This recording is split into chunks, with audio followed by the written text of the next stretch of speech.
Welcome to the Slop Farm. Enjoy the video. You start by placing font files in your child theme you want. WAF2 plus fallbacks like WAF and TTF for broad support. Once done, create or activate a child theme so updates won't erase changes.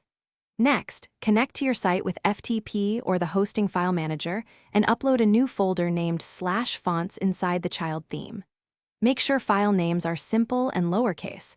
That avoids path errors later. This sets a predictable structure for the CSS you'll add next.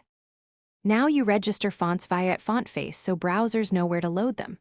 Open the child theme style, CSS or a dedicated CSS file and add rules. Name the font family, set font weight and font style, then list src, local, where possible, and URL, /wp content /themes /child theme /font /name, WAF2 format WAF2, etc. Include font display, swap to avoid invisible text. Once saved, clear caches and verify the CSS is. Finally, apply the font. Target body, headings, or specific classes with font family, your font sans serif, then test pages in a private window.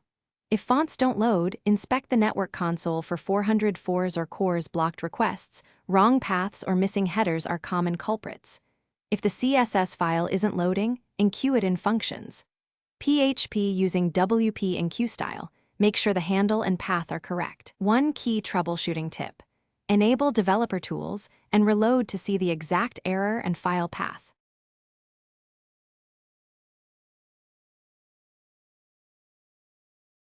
Thanks for watching. Consider subscribing if we helped you today.